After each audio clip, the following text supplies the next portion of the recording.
আসসালামু আলাইকুম প্রিয় শিক্ষার্থীরা, সবাই কেমন আছো? আলহামদুলিল্লাহ মিস, ভালো আছি। আচ্ছা, সবাই আমাকে চেনো তো না? জি মিস। এর আগে আমার ক্লাস পেয়েছিলে? জি মিস। জি মিস। ক্লাস 5 এ। আচ্ছা,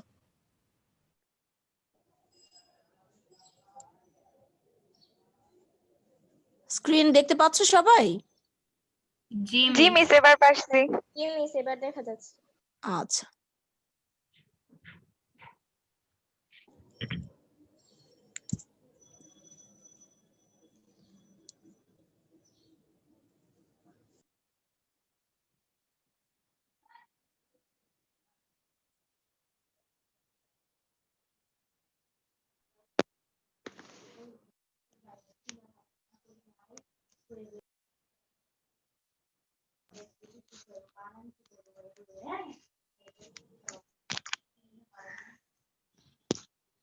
আমার অনলাইন ক্লাসে তোমাদের সবাইকে স্বাগতম।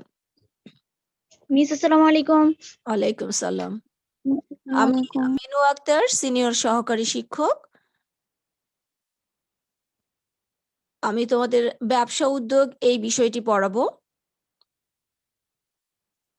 আজকে আমরা ব্যবসা উদ্যোগের প্রথম অধ্যায়টি পড়ব। প্রথম অধ্যায়ের নাম হচ্ছে ব্যবসা পরিচিতি।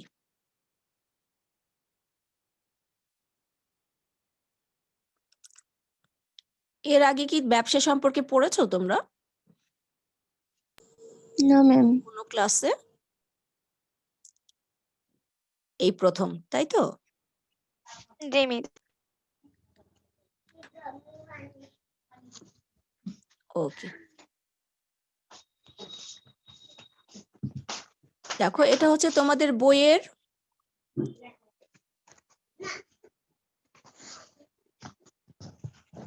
একদম প্রথম পৃষ্ঠা। যাদের কাছে বই আছে তারা বইয়ের সাথে মিলাতে পারবে, আর যাদের কাছে বই নেই তারা স্ক্রিনশট দিয়ে রাখতে পারো। এবং অবশ্যই সবাই এখন সামনে খাতা এবং কলম রাখবা। আমি পড়ানোর ফাঁকে ফাঁকে প্রশ্ন বলবো, তোমরা প্রশ্ন লিখে নিবে, ঠিক আছে? ওকে মিস।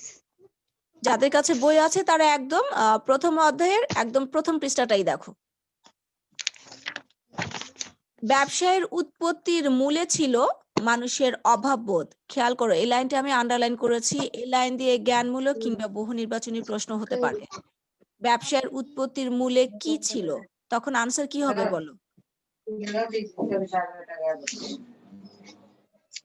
অভাববোধ। আচ্ছা, কারো ওখান থেকে সাউন্ড হচ্ছে, তুমি মিউট করে দাও।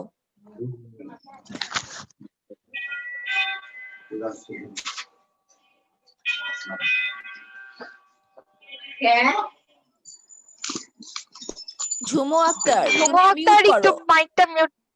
ঝুমু আক্তার মিউট করো। আচ্ছা, প্রথম লাইনটি দিয়ে প্রশ্ন হবে ব্যবসার উৎপত্তির মূলে কি ছিল? তখন আনসার হবে মানুষের অভাববোধ। এই প্রশ্নটা কি সবাই লিখতে পেরেছো? নো মিস, লিখছি। ব্যবসায়ের উৎপত্তির মূলে কি ছিল?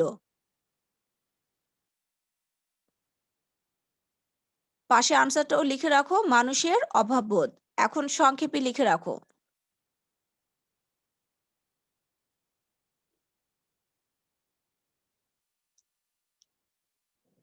অথবা স্ক্রিনশট দিয়ে রাখলে তুমি শুধু প্রশ্ন লিখে রাখো, পরে স্ক্রিনশট দেখে তুমি আনসার শিখতে পারবে।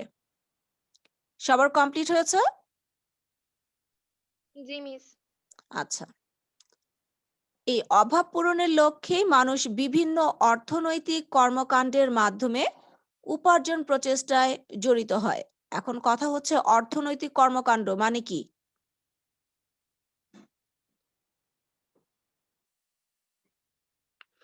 যে কাজের মাধ্যমে অর্থের বিনিময় ঘটে সেটাকে বলা হচ্ছে অর্থনৈতিক কর্মকাণ্ড, ঠিক আছে? মূলত অর্থনৈতিক কর্মকাণ্ড ও লেনদেনকে ঘিরেই উদ্ভব হয় ব্যবসার। খেয়াল করো, এই লাইনটি আমি আন্ডারলাইন করেছি। এই লাইনটি দিয়েও প্রশ্ন হয় যে কোনটিকে ঘিরে উদ্ভব হয় ব্যবসার, অথবা কোনটিকে ঘিরে ব্যবসার উদ্ভব হয়? প্রশ্নটা একটু চট করে সবাই লিখে ফেলো। কোনটিকে ঘিরে ব্যবসার উদ্ভব হয়?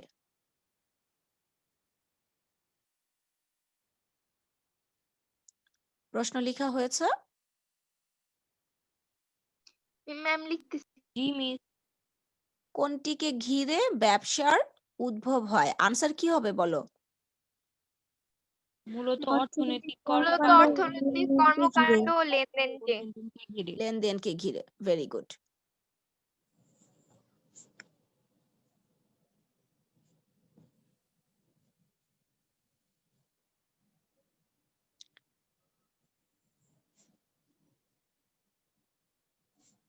এখন এই যে ব্যবসার উদ্ভব হলো এই ব্যবসা সম্পর্কে এখন আমাদের একটু ধারণা দরকার।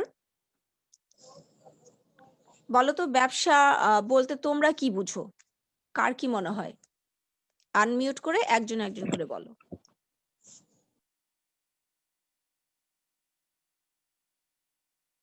বলতে পারছো না? মিস আমার মনে হয় কারো কাছে কোনো জিনিস বিক্রি করে টাকা পয়সা আদান প্রদান করাকে ব্যবসা বলে। আচ্ছা, আর কি মনে হয়?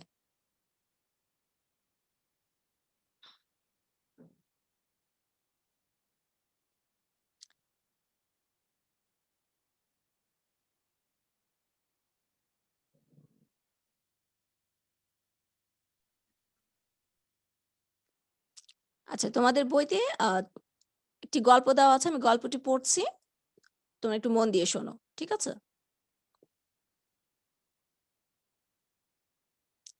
যে একজনের বাবার হাঁস মুরগির খামার আছে, আরেকজনের হচ্ছে বিউটি পার্লার আছে, আরেকজনের বাবা হচ্ছে ঔষধ বিক্রি করেন। এখন এই সবগুলো কাজই কিন্তু অর্থনৈতিক কাজ। অর্থনৈতিক কাজ কেন? এই প্রতিটি কাজের মাধ্যমে অর্থের বিনিময় ঘটে, ঠিক আছে?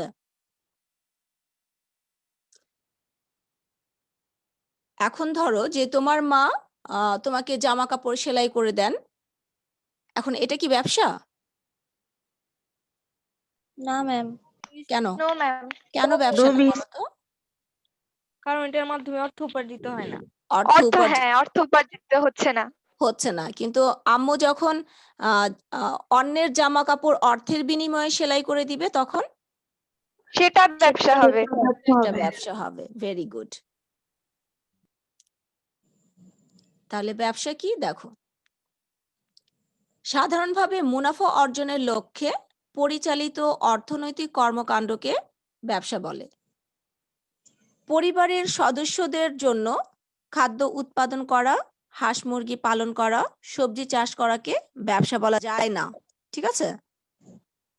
যে একজন কৃষক পরিবারের খাবারের জন্য সে ধান উৎপাদন করলো, তখন কি ওটা তার জন্য ব্যবসা হবে? নিজের পরিবারের জন্য হ্যাঁ, নিজের পরিবারের জন্য তখন তো এটা তাহলে হবে না। হবে না।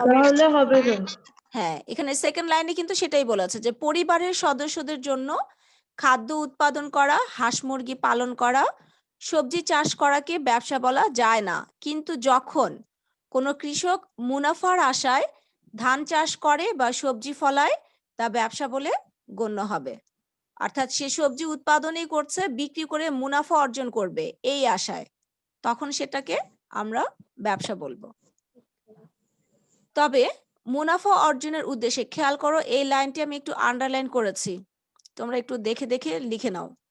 মুনাফা অর্জনের উদ্দেশ্যে পরিচালিত সকল বৈধ অর্থনৈতিক কর্মকাণ্ডকে ব্যবসা বলে। লাইনটা একটু বড়, আমি সংক্ষেপে বললাম। পুরো লাইনটা এখানে বলেছে যে তবে মুনাফা অর্জনের উদ্দেশ্যে পরিচালিত সকল অর্থনৈতিক কর্মকাণ্ড ব্যবসা বলে গণ্য হবে যদি সেগুলো দেশের আইনে বৈধ ও সঠিক উপায়ে পরিচালিত হয়। এই বিশাল লাইনটি না লিখে আমরা সংক্ষেপেও প্রকাশ করতে পারি যে ব্যবসা কি বা ব্যবসা কাকে বলে। মুনাফা অর্জনের উদ্দেশ্যে পরিচালিত সকল বৈধ শব্দটি আমি অ্যাড করেছি, দেখো অ্যারো চিহ্ন দিয়ে। বৈধ অর্থনৈতিক কর্মকাণ্ড কে হবে? অর্থনৈতিক কর্মকাণ্ডকে ব্যবসা বলে। যদি প্রশ্ন হয় ব্যবসা কি বা ব্যবসা কাকে বলে, তখন এই লাইনটি দিয়ে আনসার লিখতে পারবে। মুনাফা অর্জনের উদ্দেশ্যে পরিচালিত সকল বৈধ অর্থনৈতিক কর্মকাণ্ডকে ব্যবসা বলে। সবার লেখা হয়েছে? জি মিস। প্রশ্নটা লিখেছো? জি প্রশ্ন- মিস। হ্যাঁ, জি মিস। প্রশ্নটা কি হবে বলো? প্রশ্নটা কি হবে? কাকে বলে? ব্যবসা কাকে বলে? ব্যবসা কাকে বলে অথবা ব্যবসা কি, তখন কয় দীর্ঘিকার হবে, রসিকার কিন্তু হবে না। ব্যবসার আরো কিছু বৈশিষ্ট্য আছে। আচ্ছা, সংজ্ঞার মধ্যে আমরা ব্যবসার একটা বৈশিষ্ট্য পেয়েছি, কি বলো তো?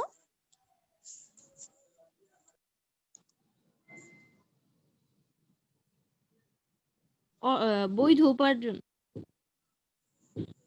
বৈধ উপার্জন। ম্যাম ব্যবসা মুনাফা অর্জনের উদ্দেশ্যে পরিচালিত হয়। হ্যাঁ, ভেরি গুড। ব্যবসার মূল বৈশিষ্ট্য হচ্ছে সেখানে মুনাফা অর্জনের উদ্দেশ্য থাকতে হবে। সংজ্ঞার মধ্যে আমরা আরেকটি বৈশিষ্ট্য পেয়েছি, সেটা কি বলো? ম্যাম বৈধ সঠিক উপায় হতে হবে। Very good. হ্যাঁ, তাহলে ব্যবসার প্রথম বৈশিষ্ট্য হচ্ছে, একটু খাতায় লিখে ফেলো এগুলা, ব্যবসার বৈশিষ্ট্য। প্রশ্নটা হবে ব্যবসার বৈশিষ্ট্যগুলো চিহ্নিত করো বা উল্লেখ করো। ব্যবসার বৈশিষ্ট্যগুলো চিহ্নিত করো অথবা উল্লেখ করো। তাহলে প্রথম বৈশিষ্ট্য হবে মুনাফা অর্জনের উদ্দেশ্য। প্রশ্নটা একটু আবার বলবেন? ব্যবসার বৈশিষ্ট্যগুলো চিহ্নিত করো।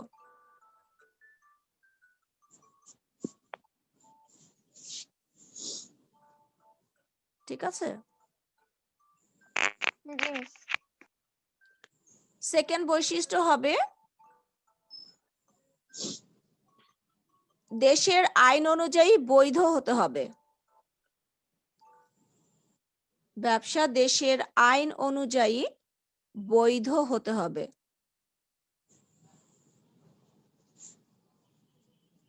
লিখেছো?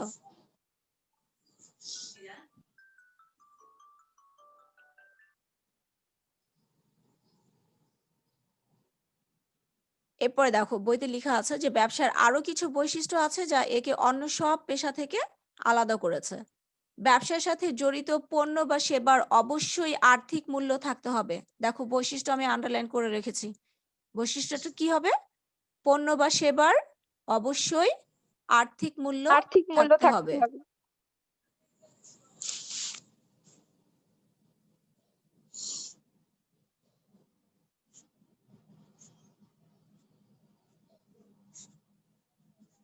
এর পরের বৈশিষ্ট্য হচ্ছে যে ব্যবসার আরেকটি বৈশিষ্ট্য হচ্ছে যে এর সাথে ঝুঁকির সম্পর্ক, অর্থাৎ ব্যবসায় ঝুঁকি থাকতে হবে।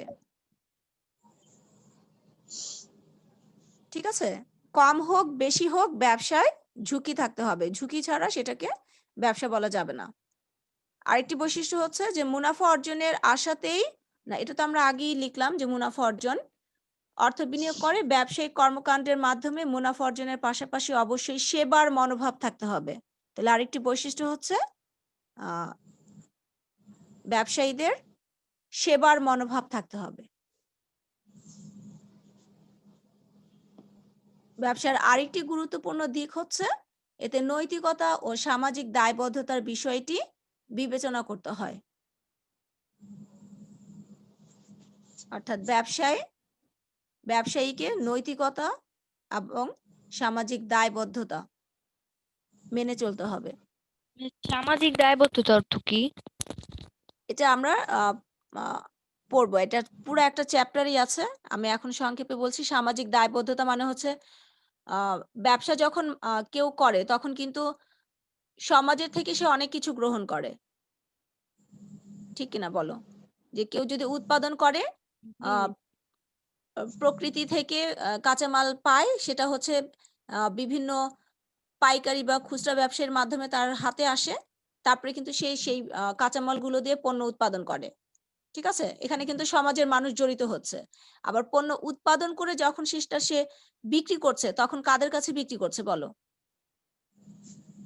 ক্রেতাদের কাছে বা ভোক্তাদের কাছে। তারাও কিন্তু সমাজের অংশ, তারাও কিন্তু সমাজে বসবাস করছে। ঠিক আছে, কাজে তুমি এখন খারাপ কাঁচামাল দিয়ে খারাপ পণ্য উৎপাদন করবা, তারপরে সেটাকে খুব প্রচার করলা যে তোমার পণ্যের মান অনেক ভালো, অনেক উন্নত, আর তোমার পণ্য ব্যবহার করে মানুষ ক্ষতিগ্রস্ত হলো, তাহলে কি তুমি সামাজিক দায়বদ্ধতা মেনে চললে? না মিস। আচ্ছা, এই বৈশিষ্ট্যগুলো লেখা হয়েছে? জি ম্যাম। আচ্ছা, তাহলে এখান থেকে আমরা দুটো প্রশ্ন পেলাম, একটা হচ্ছে ব্যবসা কি বা কাকে বলে, আরেকটি হচ্ছে ব্যবসার বৈশিষ্ট্যগুলো চিহ্নিত করো অথবা ব্যবসার বৈশিষ্ট্যগুলো উল্লেখ করো। উল্লেখ। এরপর দেখো ব্যবসার উৎপত্তি ও ক্রমবিকাশ। তোমরা স্ক্রিনশট দিয়ে রাখো, পরে হচ্ছে প্রশ্নের সাথে মিলিয়ে মিলিয়ে পড়তে পারবে। জি মিস। দিনে দিনে মানুষের চাহিদা বৃদ্ধি পাওয়ার সাথে সাথে অর্থনৈতিক কর্মকাণ্ডের আওতা বাড়তে থাকে। ফলে শুরু হয় পশু শিকার, খাদ্যশস্য উৎপাদন ও পণ্য বিনিময়ের মতো কর্মকাণ্ড। কিন্তু পণ্য বা দ্রব্য বিনিময় করেও প্রয়োজন মেটানো যায়নি। ফলে দ্রব্য বিনিময়ের স্থলে বিনিময়ের মাধ্যম হিসেবে স্বর্ণ রৌপ্যের মুদ্রা ও পরবর্তীকালে কাগজি মুদ্রার প্রচলন হয়। এটা তোমরা আরো ডিটেলস পাবে তোমাদের ফিনান্স বইতে, মেবি ৮ম অধ্যায়।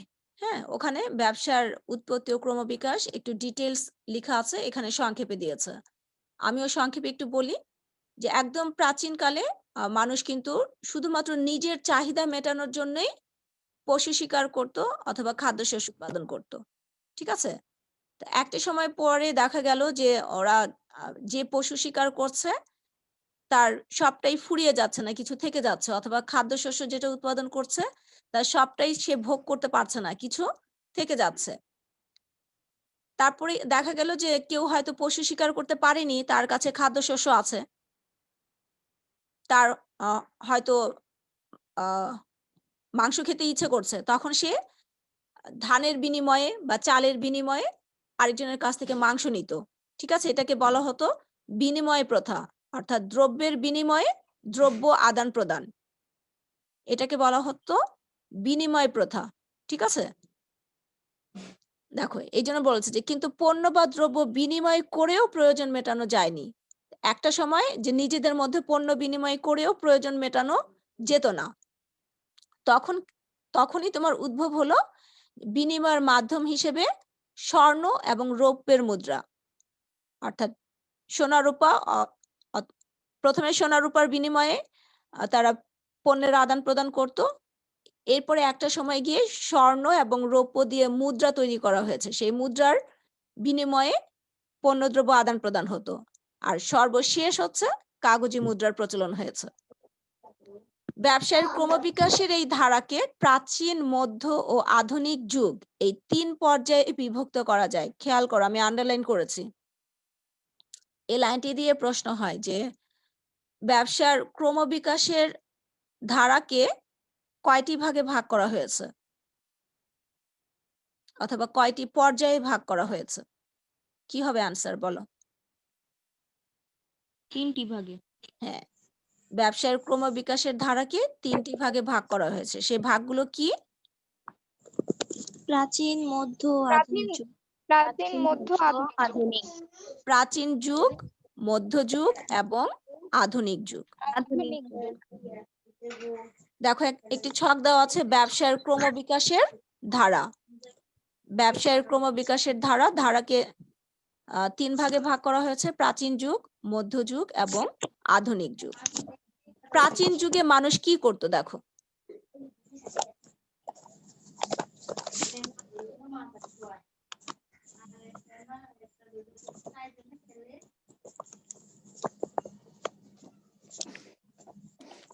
প্রাচীন যুগে মানুষ পশু শিকার করত, মৎস্য শিকার করত। মৎস্য মানে কি বলো? মাছ। মাছ। হ্যাঁ, ঠিক আছে। ফলমূল আহরণ করত অর্থাৎ সংগ্রহ করত, কৃষিকাজ করত এবং দ্রব্য বিনিময় করত প্রাচীন যুগে। ঠিক আছে, পশু শিকার, মৎস্য শিকার, ফলমূল আহরণ, আহরণ মানে সংগ্রহ করা, কৃষিকাজ এবং দ্রব্য বিনিময়।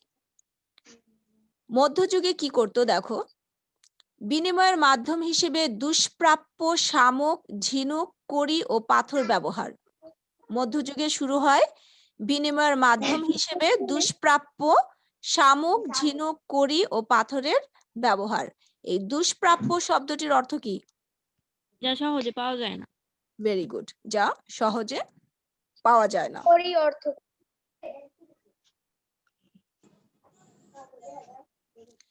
এরপরে দেখো, বিনিময়ের মাধ্যম হিসেবে স্বর্ণ, রৌপ্য ও অন্যান্য ধাতব মুদ্রার ব্যবহার। ঠিক আছে, প্রথমে শামুক, ঝিনুক, কড়ি, পাথর ব্যবহার করতো বিনিময়ের মাধ্যম হিসেবে। এরপরে ওরা বিনিময়ের মাধ্যম হিসেবে ব্যবহার শুরু হয় স্বর্ণ, রৌপ্য এবং অন্যান্য ধাতব মুদ্রা।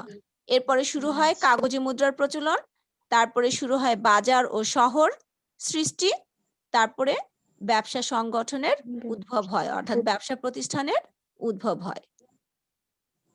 আধুনিক যুগে এসে দেখো শিল্প বিপ্লব ঘটে, তারপরে তথ্য ও যোগাযোগ প্রযুক্তির উন্নয়ন হয়, বিভিন্ন শিল্প কারখানার বিকাশ ঘটে, বৃহদায়তন উৎপাদন ও বন্টন ব্যবস্থার প্রচলন হয়, ব্যাংক ও বীমা ব্যবস্থার সম্প্রসারণ হয়, এটিএম কার্ড প্রচলন হয় অর্থাৎ চালু হয়, মোবাইল ব্যাংকিং প্রচলন অর্থাৎ মোবাইল ব্যাংকিং চালু হয়। সর্বশেষ আধুনিক যুগ, তাই না? আচ্ছা, ক্রমবিকাশের ধারার এই ছকটা একটু ভালোভাবে পড়বা, বারবার পড়বা, মুখস্থ করতে হবে না, কিন্তু বারবার রিডিং পড়বা। কেন পড়বা? কারণ এই ছক থেকে তোমার জ্ঞানমূলক কিংবা বহু নির্বাচনী প্রশ্ন প্রায় হয়। ঠিক আছে, যেমন প্রশ্ন হতে পারে যে কাগজে মুদ্রার প্রচলন হয় কোন যুগে? মধ্যযুগে। মধ্যযুগে। অথবা বহু নির্বাচনী প্রশ্ন আসলো যে ফলমূল আহরণ করা হতো কোন যুগে? প্রাচীন যুগ, মধ্যযুগ, প্রাচীন প্রাচীন যুগ। প্রাচীন যুগ। প্রাচীন যুগ। হ্যাঁ, ঠিক আছে, প্রাচীন যুগ। অথবা প্রশ্ন হতে পারে যে শিল্প বিপ্লব হয় কোন যুগে? আধুনিক যুগ। আধুনিক যুগ। আধুনিক যুগ। বৃহদায়তন উৎপাদন ও বন্টন ব্যবস্থার প্রচলন হয় কোন যুগে? আধুনিক যুগ। আধুনিক যুগ। বাজার ও শহর বৃহদায়ন অর্থ সৃষ্টি কি? হয়। বৃহদায়তন মানে হচ্ছে অনেক বেশি পরিমাণে। ঠিক আছে, জি মিস। বাজার ও শহর সৃষ্টি হয় কোন যুগে? মধ্যযুগে। মধ্যযুগে। Very good. মধ্যযুগে। যদি প্রশ্ন হয় দ্রব্য বিনিময় হতো কোন যুগে? প্রাচীন যুগে। প্রাচীন যুগে। প্রাচীন যুগ। প্রাচীন যুগ। Very প্রাচীন good. যুগ। বিভিন্ন শিল্প কারখানার বিকাশ ঘটে কোন যুগে? আধুনিক যুগ। আধুনিক যুগ। যুগ। বিনিময় মাধ্যম হিসেবে দুষ্প্রাপ্য শামুক, ঝিনুক ও কড়ির ব্যবহার হয় কোন যুগে? মধ্যযুগে। মধ্যযুগে। মধ্যযুগে।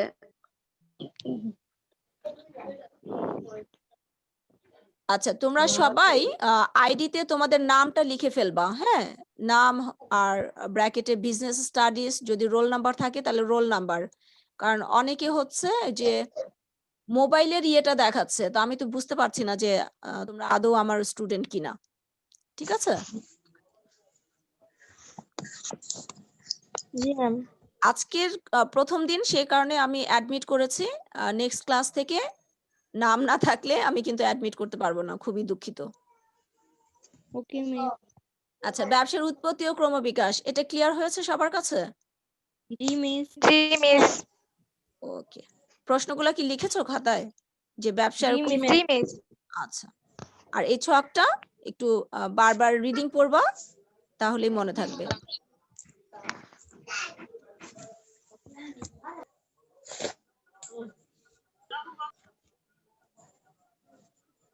এখন আমরা পড়বো ব্যবসার আওতা ও প্রকারভেদ।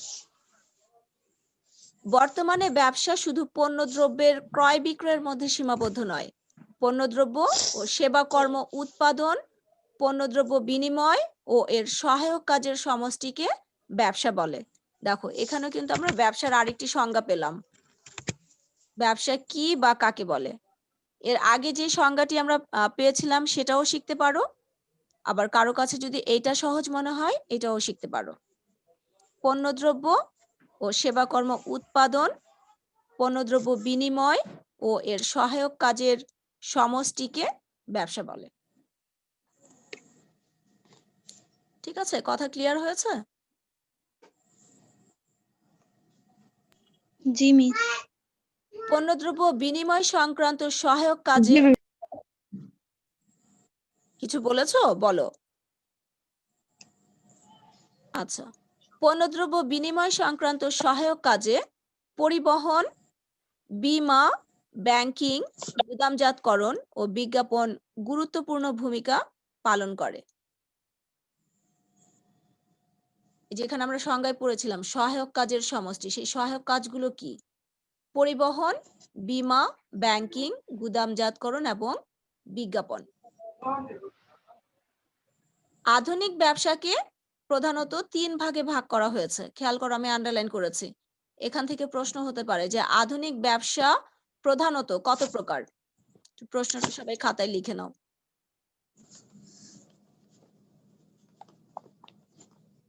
মিস বইয়ে দাগালে হবে? হ্যাঁ, যদি তোমার কাছে বই থাকে বইতে দাগাতে পারো, কিন্তু প্রশ্নটা খাতায় লিখবে তো। প্রশ্ন না লিখলে পরে বুঝবে না যে কেন দাগিয়েছো, নাকি মনে থাকবে? মিস প্রশ্নটা একটু আবার বলবেন?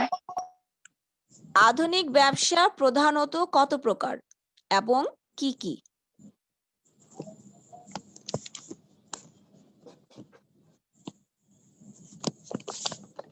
আধুনিক ব্যবসা প্রধানত কত প্রকার এবং কি কি?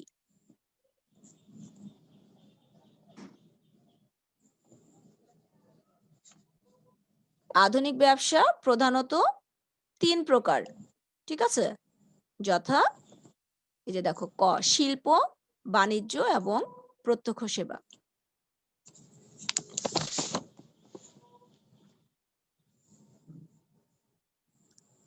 ইংরেজি টার্মগুলো শিখবে। অনেক সময় এগুলো দিয়ে বহু নির্বাচনী প্রশ্ন হয় যে শিল্পের ইংরেজি প্রতিশব্দ কোনটি?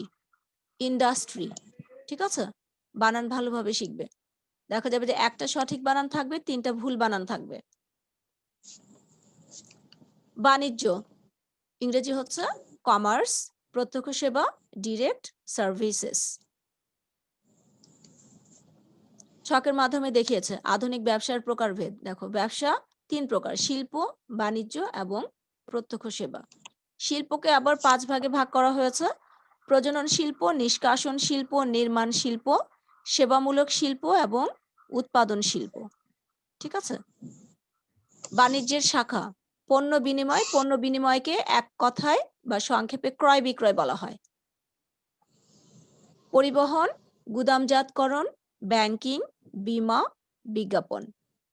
আর প্রত্যক্ষ সেবার উদাহরণ হচ্ছে এগুলো: আইন বৃত্তি অর্থাৎ আইন পেশায় যারা নিয়োজিত, ডাক্তারি, প্রকৌশল বৃত্তি, অডিট ফার্ম, এগুলো হচ্ছে প্রত্যক্ষ সেবা। অডিট ফার্ম মানে?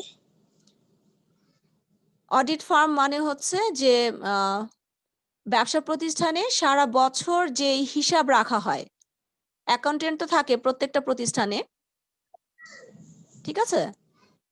জি ম্যাম। সেই অ্যাকাউন্টেন্ট সারা বছর যে হিসাব রাখলো, সেই হিসাব সঠিক আছে কিনা সেটা হচ্ছে এই অডিট ফার্মকে দিয়ে নিরীক্ষা করানো হয়। অডিটর, ইংরেজি নামটা শুনেছো তো? হ্যাঁ ম্যাম। হ্যাঁ, এরকম অনেক প্রতিষ্ঠান আছে যারা বিভিন্ন ব্যবসা প্রতিষ্ঠানের হিসাবগুলো পরীক্ষা নিরীক্ষা করে সঠিক কিনা সেটার উপরে একটা সার্টিফিকেট দেয়। ঠিক আছে।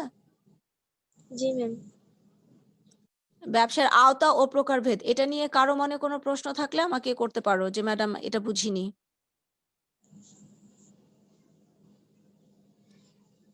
কারো কোনো প্রশ্ন নেই? আচ্ছা, আজকে আমরা যা পড়লাম তার মধ্য থেকে কোনো প্রশ্ন থাকলে আমাকে করতে পারো।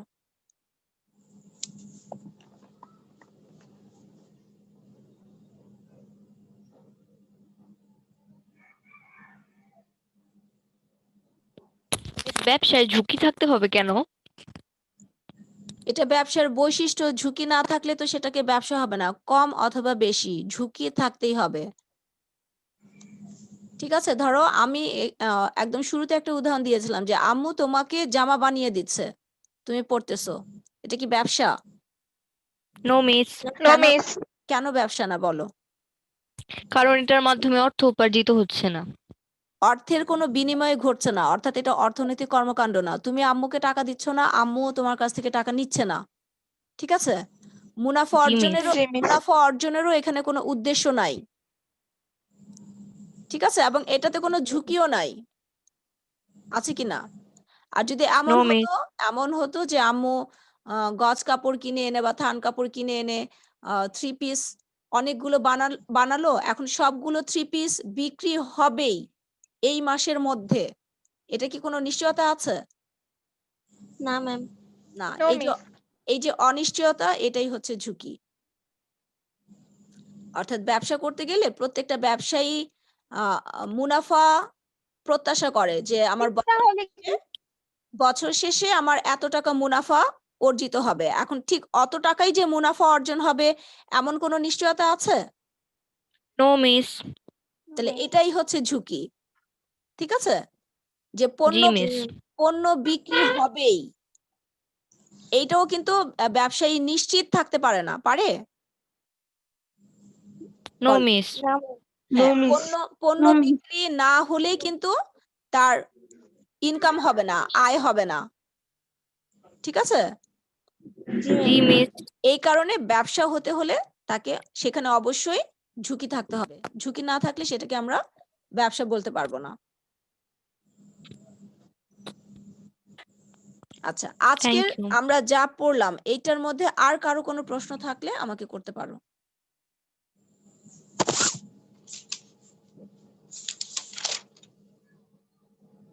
কেউ একজন বলো তো আজকে আমরা কি কি পড়েছি?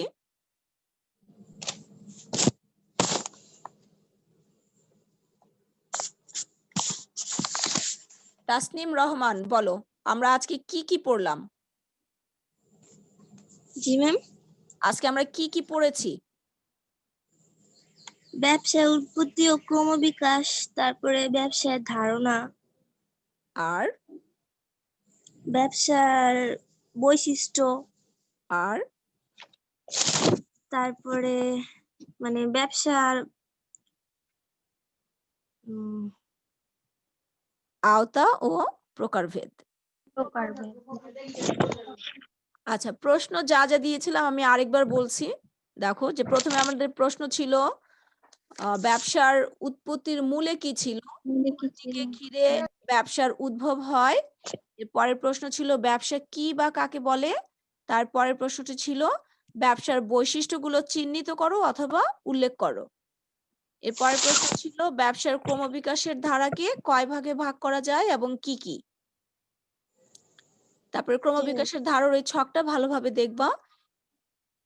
এরপরেও কিন্তু আমরা ব্যবসার আরেকটি সংজ্ঞা পেয়েছিলাম ব্যবসার আওতা ও প্রকারভেদের মধ্যে।